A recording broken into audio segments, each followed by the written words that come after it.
Regional de Antofagasta. Es momento de presentar al expositor que cerrará esta jornada aquí en la ciudad de Antofagasta. Nos referimos al académico de la Universidad de Antofagasta, Eduardo Unda Sanzana, director del Centro de Astronomía, y quien nos presentará la charla titulada Antofagasta, pasado y futuro espacial. Vamos a brindarle un fuerte aplauso a Eduardo Unda. Gracias. Gracias.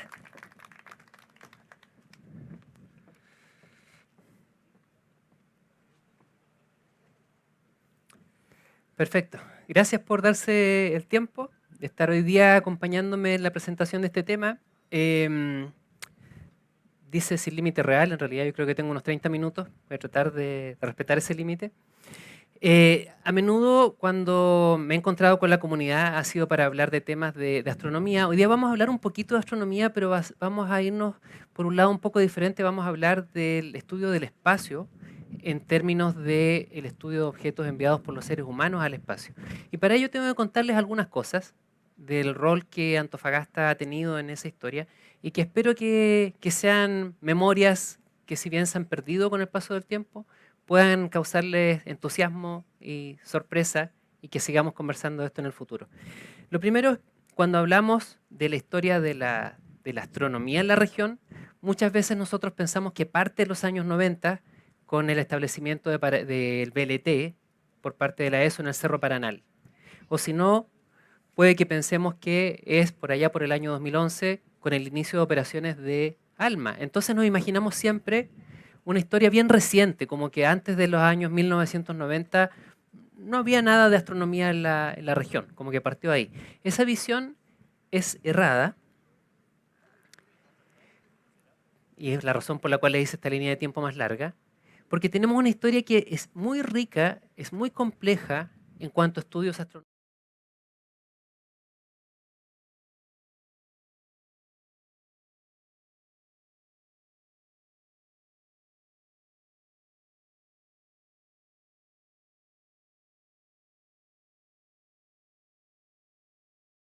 Por el año 1918, estuvo hasta el año 1955 cerca de Calama. En esta historia aparecen nombres que no son los nombres que nos esperamos. No aparece San Pedro, no aparece acá, este sector cerca de tal. Aparece en Sierra Gorda, aparece Calama, aparece Chuquicamata. Hay mucho de eso. Sin embargo, este no es el tema de hoy día, porque como les digo, es una historia que es larga, es muy compleja, sino que quiero referirme a otro episodio que está en medio de estos dos bloques históricos, en medio de ese bloque del fin del siglo XIX y este bloque donde estamos ahora, y que tiene como escenarios principalmente dos espacios en torno a Antofagasta mismo. Uno es el Salar del Carmen, en las afueras de Antofagasta, y otro es dentro de Antofagasta, el Colegio San Luis. Les voy a contar de qué se trata esto, pero antes les comento que en torno a esos años, los años 50, como cultura a nivel mundial, como seres humanos a nivel mundial, piensen que veníamos saliendo hacia poco de la Segunda Guerra Mundial. O sea, había por un lado mucha preocupación por lo que los seres humanos habíamos mostrado que podíamos hacer, pero también interés en las capacidades que se habían exhibido. Había interés en la cohetería, había interés en radar. Comenzó también a esto impactar la ciencia ficción. Hubo muchas películas de ciencia ficción, muchos libros de ciencia ficción sobre lo que iba a ser la futura llegada al espacio. Y esto se filtró hacia otras áreas, entre ellas la arquitectura, y entre ellas la arquitectura de acá de Antofagasta. Y no sé si todo el mundo ha notado esto, pero por ejemplo, frente al parque japonés, ¿ya?, hay unas naves espaciales que están posadas sobre los edificios. Yo creo que las pueden ver claramente, ¿verdad? La inspiración que tuvo el arquitecto, que se llama Ricardo Pulgar San Martín. Y que no es lo único que hizo, sino que en la población Banco del Estado, más cerca del centro de la ciudad, también hizo un cohete que recordaba un poco los cohetes con los cuales se estaba experimentando en aquellos años para ir al espacio y que se parece un poco a los que aparecían en las películas de ciencia ficción de la época.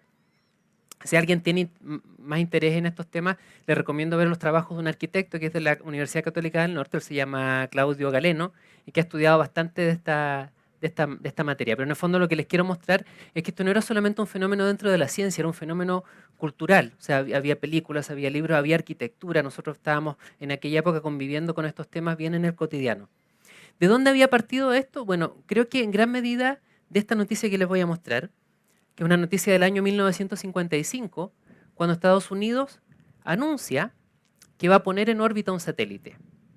Que hace ese anuncio no es el presidente de Estados Unidos, curiosamente. Es el tipo de anuncio que hoy en día pensaríamos, necesariamente lo da el líder de la nación. No, parece que no se le daba tanta importancia todavía a esto, entonces lo hizo un secretario de la Casa Blanca, James Haggerty, y él dice, voy a traducir esa parte, dice, a nombre del presidente le estoy anunciando que el presidente ha aprobado planes de este país para seguir adelante con el lanzamiento de pequeños satélites no tripulados como parte de la participación de Estados Unidos en el Año Geofísico Internacional. Bueno, y después cuenta todas las bondades que van a tener estos aparatos. Entonces la pregunta obvia es acá, para entender la noticia, ¿qué es o qué fue el Año Geofísico Internacional? Y vamos a volver a la línea de tiempo para mostrar que desde el siglo XIX se celebraba cada cierta cantidad de décadas y se celebra hasta el día de hoy cada cierta cantidad de décadas lo que se llama el Año Polar Internacional. El Año Polar es una celebración a nivel mundial en que científicos que estudian las zonas polares se reúnen a compartir su trabajo, pero esto tiene expresiones que son de muy alto nivel, o sea, se reúnen los mejores científicos del mundo, pero también puede que haya expediciones que sean muy extraordinarias, experimentos que nunca se han hecho, pero todo tiene que estar asociado a la investigación de las zonas polares. Bueno, en torno a esos años, hubo algunos científicos que dijeron, estos son los años, perdón, de las celebraciones de los años internacionales polares, pero en torno a estos años, a mediados de los 50, hubo algunos científicos que dijeron, el ambiente está maduro como para hacer un año geofísico. ¿Qué significa eso? Ellos querían hacer un año de estudio de ciencias de la Tierra, no solamente de la ciencia de los polos, sino que de la Tierra en general. Entonces querían estudiar cuestiones como, por acá tenía lista de ciencias, temas de cohetería, de radar, de computación, que eran avances nuevos que iban a permitir mejor estudiar cosas como la atmósfera o lo que era el espacio circundante a nuestro planeta, que nunca se había podido estudiar bien. ¿Qué se logró gracias a este año geofísico? Bueno, primero dio lugar al Tratado Antártico, o sea, este tratado de que usamos a la Antártica para fines pacíficos nace ahí. También está el descubrimiento de los cinturones de Van Allen, que son unos cinturones que rodean a la Tierra, fruto del campo magnético terrestre, y que atrapan radiación y generan, por ejemplo, las auroras boreales. Esos espectáculos que se ven cerca de los polos, muy bonitos en el cielo, es por la entrada de partículas cargadas a la Tierra, capturadas por esos cinturones. También se confirmó la teoría de placas tectónicas, observando el fondo de los océanos. Por primera vez se pudo observar bien la dinámica del fondo de los océanos.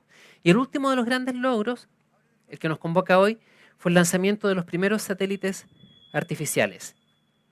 ¿Cuáles satélites fueron puestos en órbita durante ese año?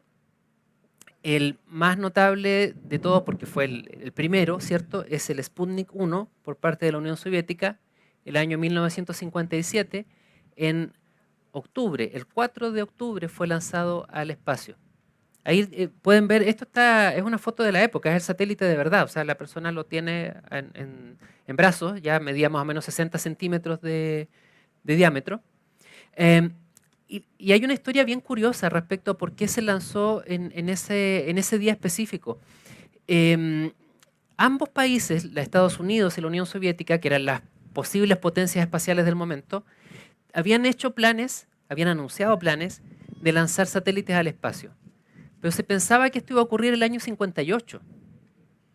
Sin embargo, ocurre que hay un congreso el año 57. Esa misma semana, digamos que esto fue el 4, era como para el 7 de octubre el congreso este, se van a encontrar los soviéticos y los estadounidenses, y a los estadounidenses se le ocurre la brillante idea de que en el programa de charlas que hay ese día, ellos ponen una charla que se llama algo así como un satélite cruzando el cielo. Así como, tal cual como yo ahora hago una charla y ustedes saben de antemano, así como, mira qué sale en el programa, va a haber una charla sobre tal tema. Ya, exactamente, los soviéticos hicieron eso, vieron el tema, les entró un pánico atroz, ya, porque pensaron que si los estadounidenses estaban poniendo ese título de charla, es porque ya iban a tener un satélite en órbita, y dijeron, es que no nos pueden ganar, y entonces decidieron enviar el satélite al espacio unos días antes para ganarle a los estadounidenses, sin saber que los estadounidenses no estaban ni remotamente preparados para enviar todavía al satélite. Entonces hubo una serie de decisiones improvisadas de último minuto, todo pudo salir horriblemente mal y sin embargo tuvieron muchísima suerte, coincidió todo, ¿ya? Y el satélite fue al espacio sin ningún incidente. De manera que la historia como que se dio vuelta en materia de pocos días y fueron los soviéticos quienes sorprendieron a todo el mundo con que ellos ya tenían un satélite en el espacio. Y no contentos con eso, repiten esta hazaña menos de un mes más tarde, el Sputnik 2. O sea, la sensación de que ellos llevaban la delantera era súper fuerte en ese momento. Y los estadounidenses trataron de ponerse rápidamente al día y un mes más tarde, en diciembre, intentaron mandar el Vanguard 1 al espacio. Y esta es la imagen del lanzamiento del Vanguard 1 a comienzos de diciembre, que como pueden ver no funcionó muy bien, que digamos.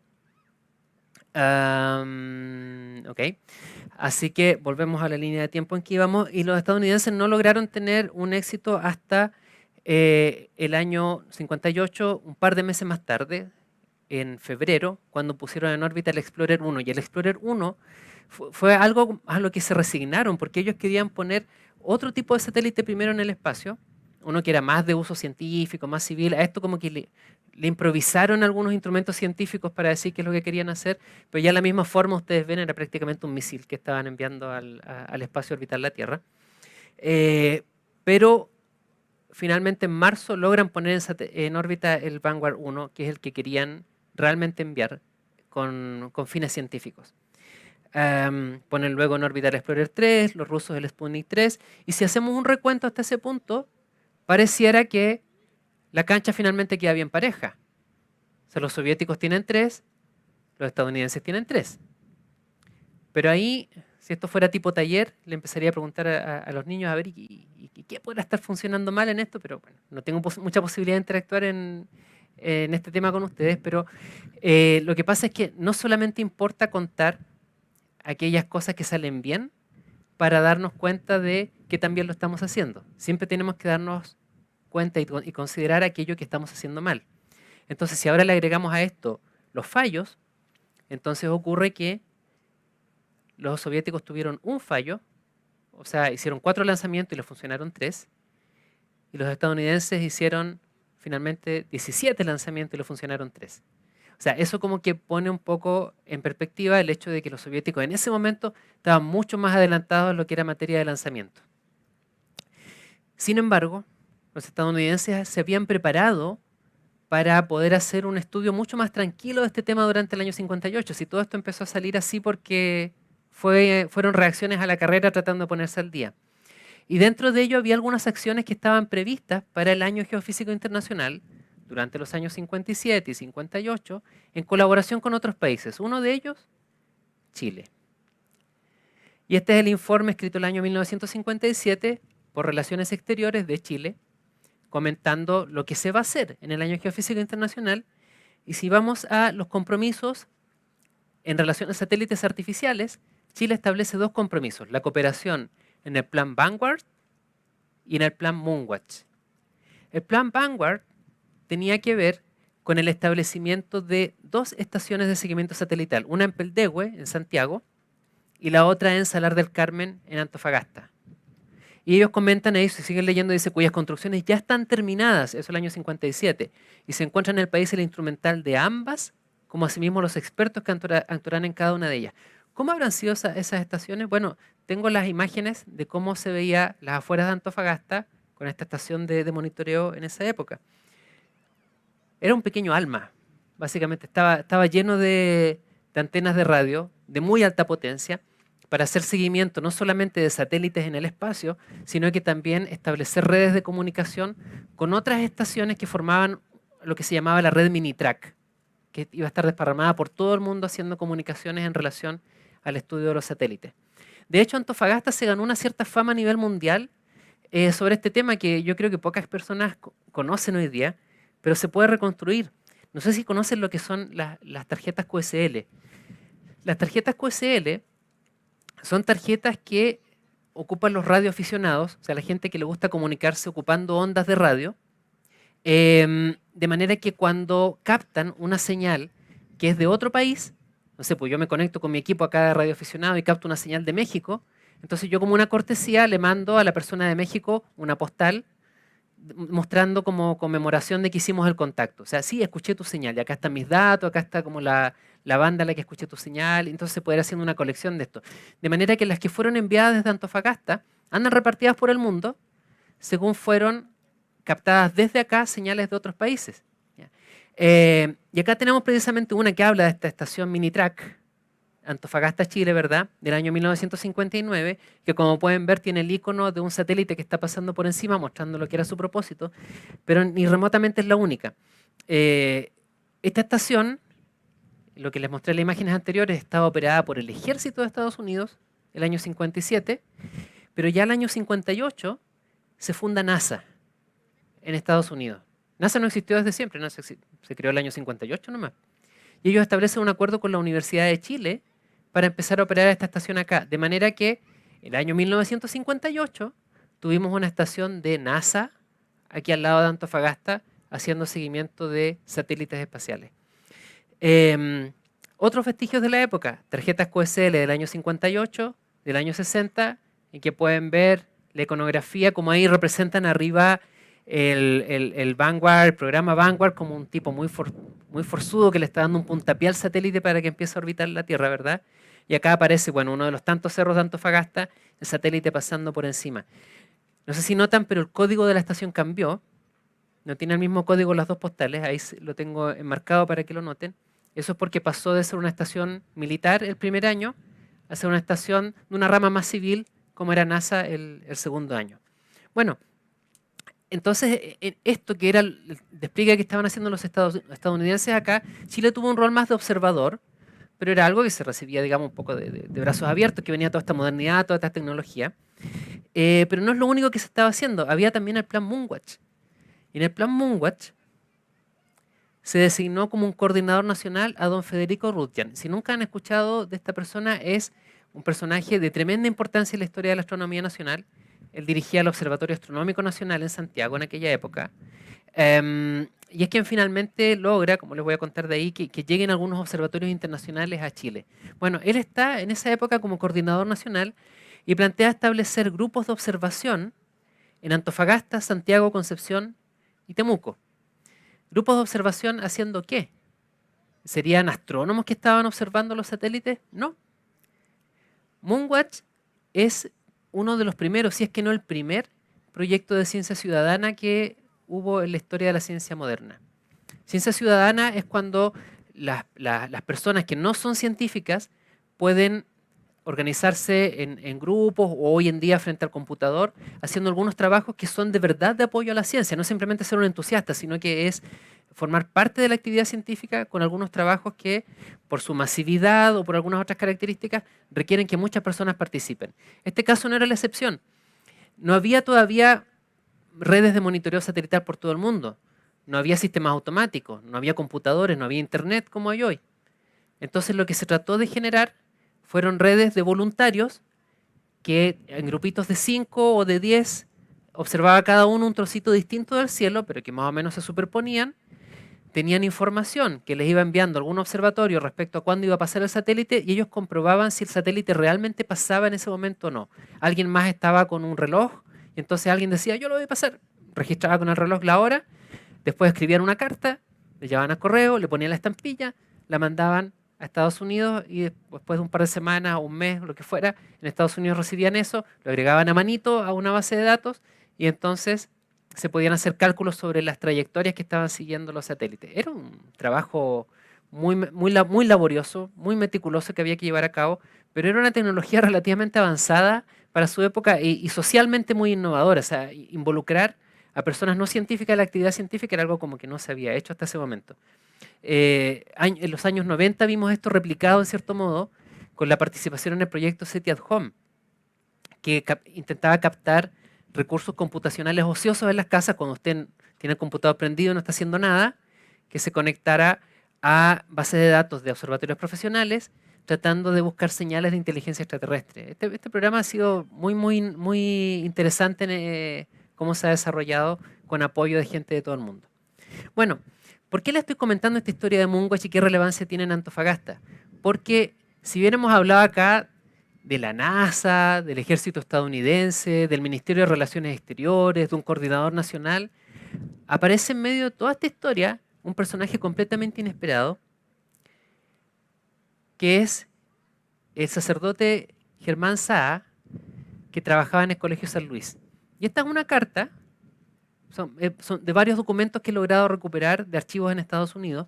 Esta es una carta que es enviada por Allen Hynek, que era el coordinador mundial del proyecto Moonwatch para el Smithsonian, la institución Smithsoniana en Estados Unidos, y le escribe a Saá el año 56 diciéndole que habló con Hellmayer. ¿Quién es Hellmayer? Bueno, Hellmayer era el director de astronomía en la Católica en Santiago, un tipo que es muy importante en su momento, y Hellmayer le sugirió el nombre de Saá, de manera que él le decía que se presentara, que viniera a Antofagasta y hablara con Saá, como para ver si podían hacer algo. ¿Por qué habrá sido esto? Porque Germán Saá tenía un prestigio de hombre muy naturalista, muy científico dentro de su trabajo en el colegio, de manera que llegó a dirigir una estación sismológica acá en Antofagasta que la hacía operar dentro del colegio, colaboró con Carlos Espinosa acá en la región y con otros científicos para desarrollar lo de los atrapanieblas, y finalmente también dirigió este grupo Moonwatch en Antofagasta. Y de hecho, parece haber sido, no sé si muy modesto, muy misterioso, muy no sé qué, pero esta es la única foto que lograron encontrar de Germán Saá, que ni siquiera está mirando a la cámara. Y es una foto en que está recogiendo agua de uno de los prototipos de los atrapanieblas. O sea, ni siquiera es del trabajo mismo en estos temas satelitales. Bueno, pero el hecho es que el hombre tenía su prestigio, era invitado a congresos, le tocaba hablar de distintos temas. Y él le responde entonces en febrero del 57 diciéndole que ya ha formado un grupo de observadores Moonwatch acá en Antofagasta que tiene 12 y que espera que cuando se retome el curso de qué? Del curso lectivo del año en el Colegio San Luis, que a lo mejor puede tener más personas porque algunos tal vez van a desertar y entonces para tener quienes los vayan reemplazando. Es toda la dinámica del colegio de que llegan las vacaciones, que no se puede hacer nada, hay que esperar a marzo, que vuelvan los estudiantes, entusiasmar de nuevo a los estudiantes, los profes. Seguramente si hay profesores por acá deben conocer esa dinámica. Ya, exactamente lo mismo estamos viendo en estas cartas que tenían lugar entre un colegio acá en Antofagasta y una de las principales instituciones científicas del mundo. Y no solo eso, sino que en una siguiente carta de junio comenta que él ha estado en comunicación con otro grupo que se está formando en Chuquicamata. Ese grupo dirigido por el señor Cornelio Bosloper, y le da la dirección y le pide que le envíe igual materiales cartográficos del cielo para poder hacer seguimiento a objetos, etc. Ocurre la espectacular suerte de que cuando leí de esto dije, Bosloper es un apellido igual bien raro. Ya, a lo mejor no es tan difícil encontrar a alguien que lo conozca. Y logré tomar contacto con su hijo hace un par de años. Está vivo en Australia. Y resulta que su hijo se dedicó a trabajar en temas de satélites sin saber que su papá había hecho lo mismo el año 57. Fue como una coincidencia, entonces para él fue tremendamente significativo ver que habían tenido interés por lo mismo. Entonces me mandó una serie de materiales gráficos, etcétera, y acá hay una foto, es el que está a la izquierda, ya, de Cornelio Bosloper en Chuquicamata, probablemente en la época en que estaban como formando ese grupo. El tema es que él me dice que este grupo no siguió, porque resulta que ese mismo año, el 58, entre el 57 y el 58, al papá lo mandaron a trabajar a otra mina. Él era un empleado de la empresa minera, él estaba en Chuquicamata estacionado, pero lo mandaron a otro lugar y bueno, ahí ya se perdió este tema de la observación satelital porque estuvo muy ocupado con otras cosas. Pero sí se alcanzó a quedar con, bueno, los materiales cartográficos del cielo, datos, diversas cuestiones. Ok, entonces tenemos a Germán Saá armando este grupo en Antofagasta, tomando contacto con el grupo de Chuquicamata, cuando ocurre esta especie de tragedia entre los soviéticos y los estadounidenses que los toman por sorpresa, está el satélite enviado al espacio, llegan las comunicaciones a Chile, se le envían al Hellmayer en la Católica en Santiago, a Ruth Jant en el Observatorio de la Universidad de Chile, y tenemos prueba de que luego ellos estuvieron en contacto con los profesores de acá del Colegio San Luis, con Germán Saá, pero también con otra persona de nombre Arturo Paiva. Y Arturo Paiva comenta en una carta que él envía ahora a Estados Unidos que efectivamente han estado en contacto radial prácticamente a diario con la gente de la Universidad de Chile, ya para poder tener las efemérides, o sea, las predicciones de dónde va a pasar el satélite, y se atreve a hacer una sugerencia. Y es una sugerencia que es bien audaz, dado el contexto, y es de por qué en lugar de estar enviando estas cuestiones a la Universidad de Chile, los datos que están tomando, o tener que enviárselos por carta, ¿por qué no ocupan la estación Minitrack que está acá en Salar del Carmen para ellos enviar los datos? Que pueden comunicarse directamente todavía es con el ejército estadounidense, o si no, un año más tarde va a ser con NASA. ¿Por qué no hacen eso directamente de acá de Antofagasta? ¿Quién fue Andrés Paiva? Como les decía, fue un profesor del colegio, era el profe de física, básicamente eso, o sea, con mucha personalidad, mucha iniciativa, se le ocurrió esto, ¿ya? Y lo propone a los estadounidenses y tanto insistió que lo logró. De manera que unos cuantos telegramas más tarde, ¿ya? Vemos, esto ya son comunicaciones entre los organismos científicos estadounidenses y la base de acá, y le está diciendo, sí, es que tenemos a una persona en Antofagasta que se llama Arturo Paiva, ahí pueden ver. ¿Se podrá hacer esto o no se podrá? Y los de Salar del Carmen responden, que esto es un poquito chistoso. Bueno, voy a leer un poco de esto. Dice, sí, bueno, la persona acaba de estar acá. Dice que está cerca de la estación Minitrack, donde están trabajando ellos. Dice, y lo vemos que a menudo viene como, dice, shoot the breeze, es como echar la talla, dice, con los empleados del lugar. Ya, parece que le gustaba mucho simplemente ir para allá.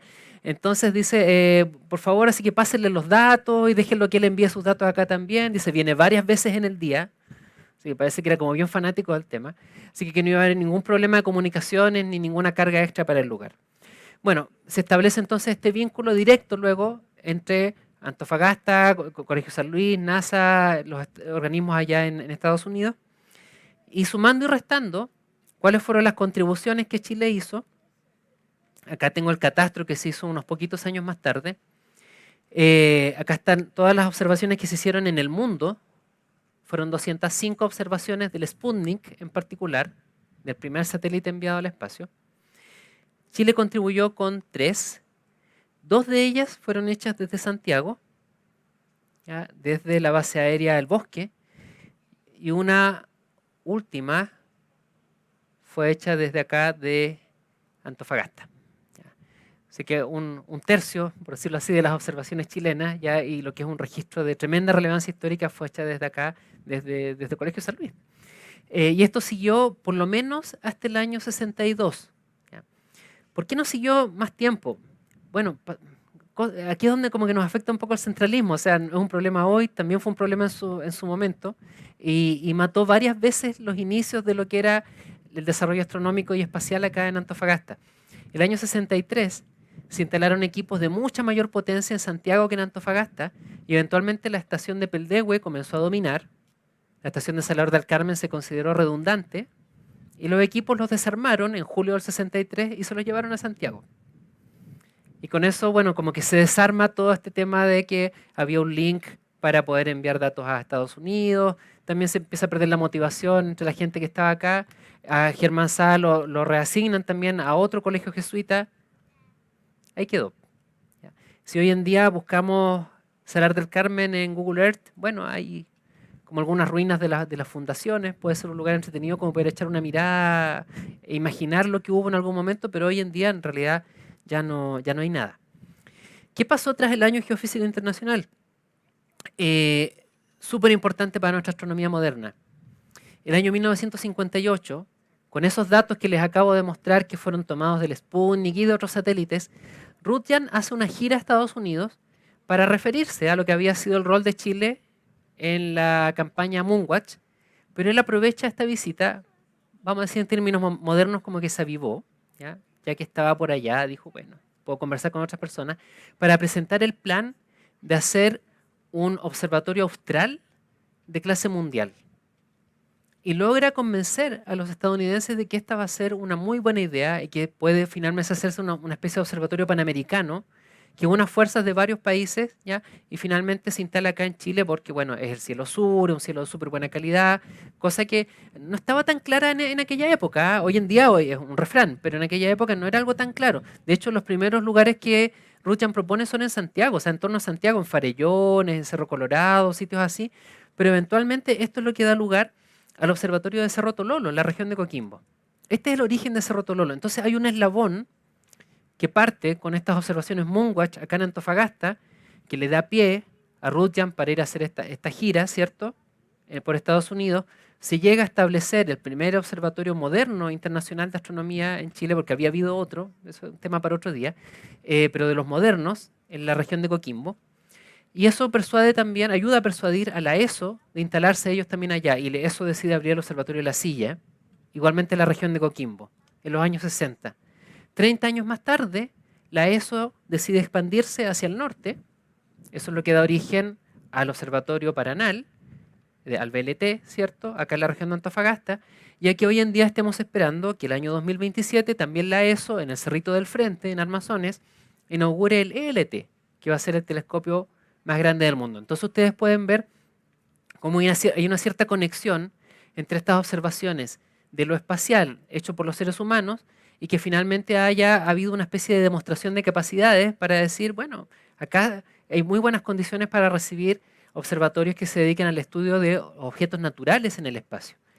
Sin embargo, recientemente, el año 2019 para ser exactos, hemos vuelto a tener que preocuparnos desde la astronomía por los objetos espaciales, pero de una manera un poquito perversa, un poquito distinta a cómo fue en los años 60. ¿Y por qué? Porque resulta que el año 2019, SpaceX, una empresa estadounidense, anuncia que se va a crear la constelación Starlink. Y la constelación Starlink es una constelación de muchos satélites orbitando en torno a la Tierra que van a proveer finalmente una internet de cobertura global. En principio esto puede ser súper bueno. ¿Por qué? Porque imagínense un lugar muy aislado, no sé, una escuela rural en tiempo de pandemia, en que estábamos todo el mundo con el tema de teletrabajo y la teleeducación. Bueno, los lugares que no tenían conexión no podían aprovechar nada de eso, pues era un desafío mucho mayor que el que había en las ciudades donde había mayor conectividad.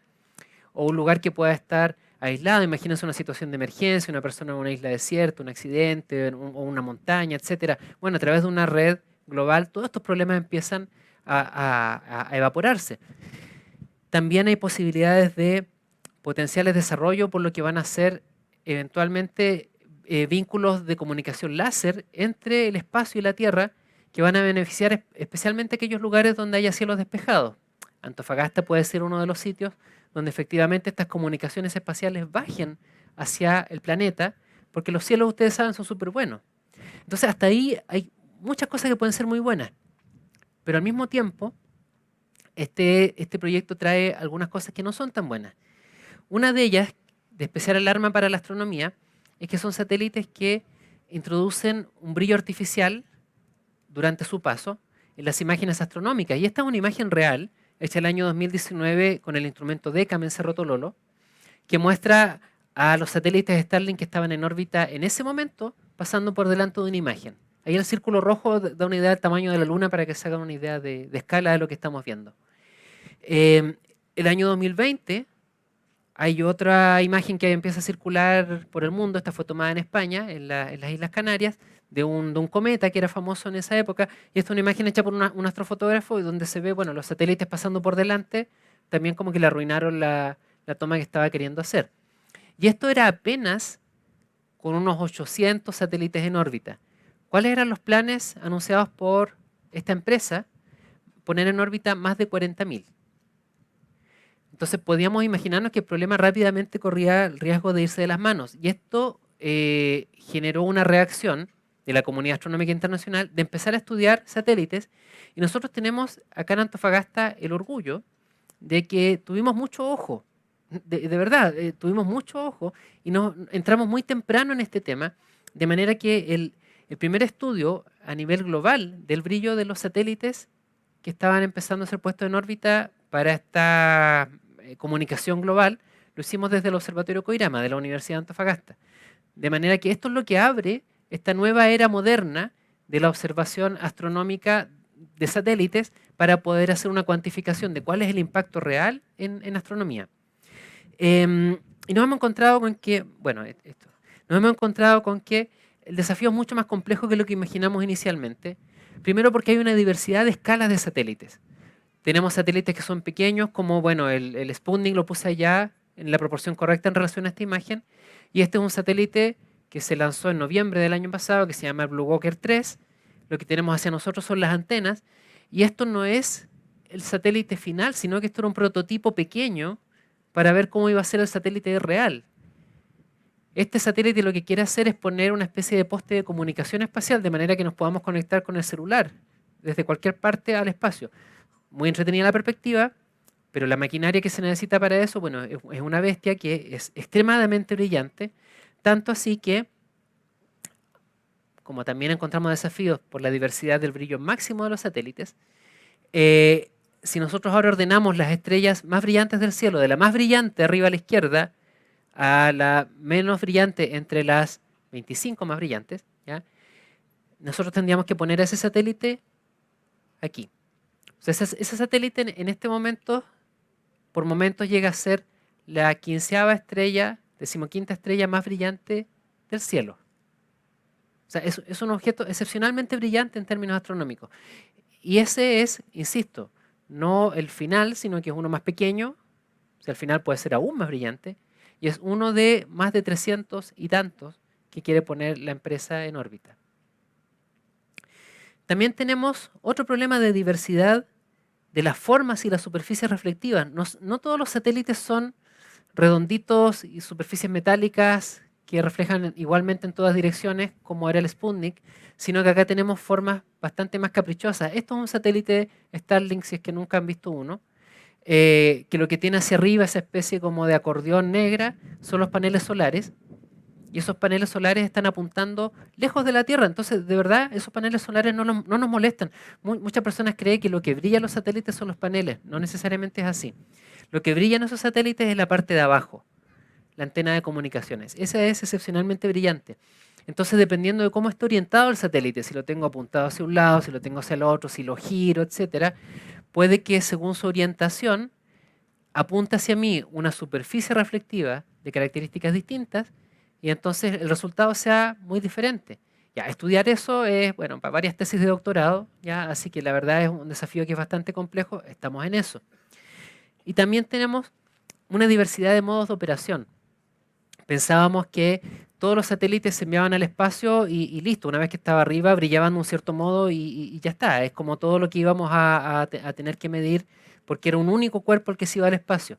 Bueno, en noviembre tuvimos la gran sorpresa, una noche de observación del Blue Walker 3, cuando vemos que se empieza a separar y ya no hay un solo trazo pasando por ahí, sino que hay dos. ¿Ya? Y lo que pasa es que esos satélites en realidad van con un vehículo adaptador que en algún momento lo tienen que soltar y se me empiezan a generar dos cuerpos muy brillantes que van por el espacio. Uno es el satélite y el otro es chatarra, que es muy brillante. O sea, no estábamos en nuestros cálculos todavía tomando en cuenta la chatarra que iban a dejar detrás los satélites. Ahora estamos viendo que igualmente es un tema. Y por supuesto está la escala del problema. Pensé que este gráfico sería dramático mostrarlo. Tengo un solo gráfico en toda mi presentación y quise que valiera la pena. Estos son todos los satélites puestos en órbita por los seres humanos entre el año 1957, el lanzamiento del Sputnik, hasta el año 2019. Todos, acumulados, sumados, ¿ya? Son menos de 9.000. Y los que estamos esperando ahora poner en órbita en los siguientes años, según anuncios de distintas empresas, son más de 430.000. Entonces esto no solamente trae potenciales problemas para la astronomía, sino que eventualmente también puede abrir la puerta a fenómenos que nunca antes hemos experimentado porque el problema no era tan masivo. Por ejemplo, ¿qué ocurre cuando el satélite acaba su vida útil? Hay satélites que tienen vidas útiles de 5 años, otros de 20 años, otros puede que más tiempo, pero en general están proyectados para eso.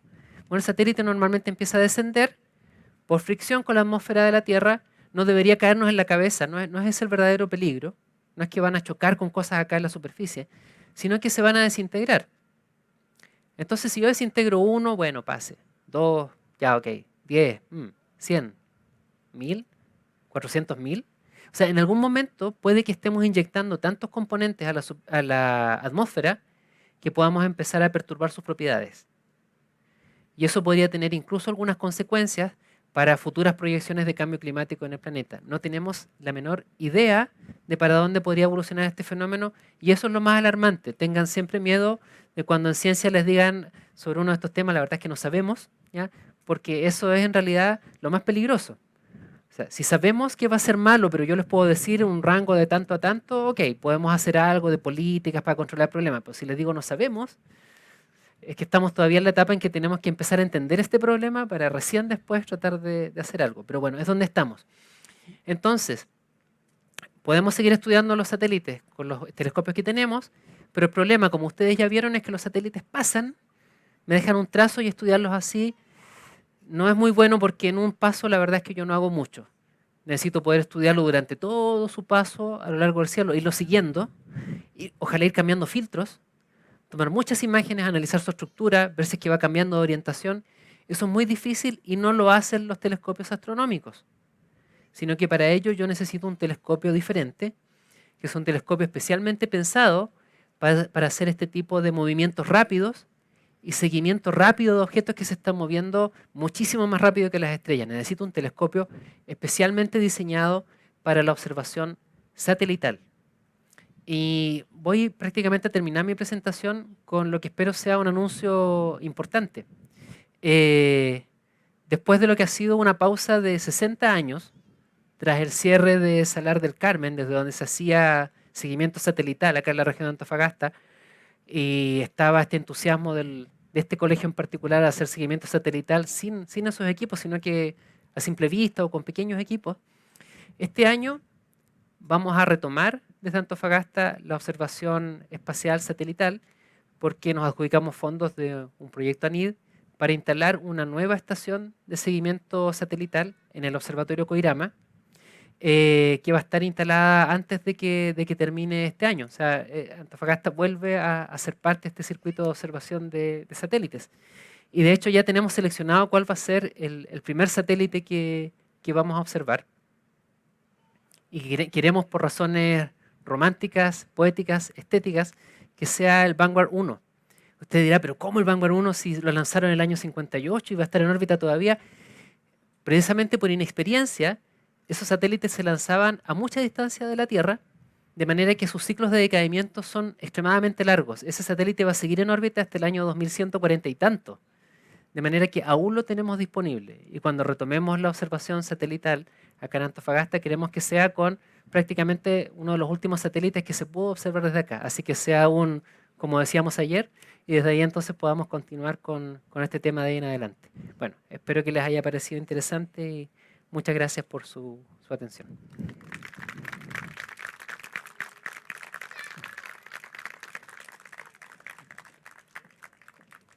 Gracias, Carolina.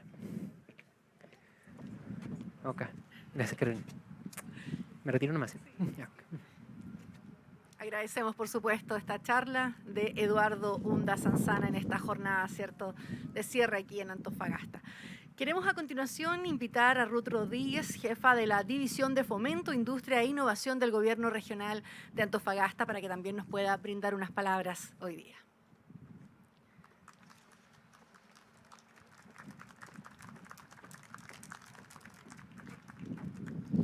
Hola a todos y a todas, especialmente a todas las niñas y niños que están en esta tarde escuchando estas charlas y también participando activamente en las actividades del día de hoy.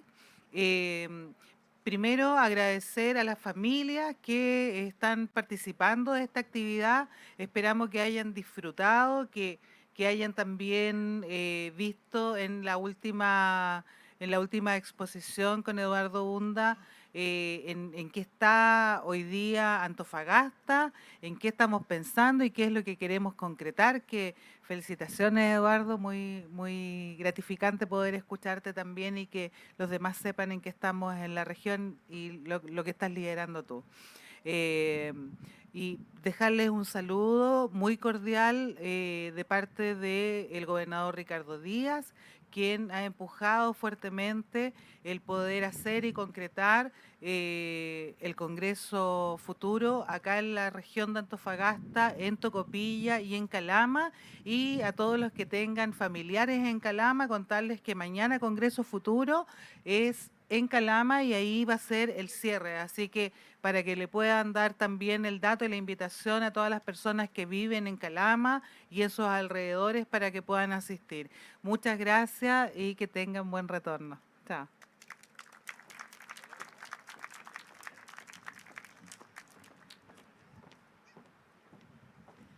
Agradecemos las palabras de Ruth y justamente contarles que este viernes 20 de enero en el Teatro Eleuterio Ramírez de Calama va a estar la charla de Juan Francisco Palma, gerente de desarrollo de mercados globales de SQM Industrial, quien presentará la temática Fertirriego, agricultura en el desierto. Y también estará José Maldonado Cid, docente del área de minería y metalurgia de INACAP Calama, quien presentará la exposición Experiencia de investigación aplicada en economía circular a través de fitorremediación y uso de residuos agrícolas en incorporación de procesos también de oxidación, sulfuración y tratamiento de relaves. Así es que pueden encontrar todo eso también en el sitio web. Gracias por habernos acompañado durante esta jornada y que tengan también un excelente retorno. Muchísimas gracias.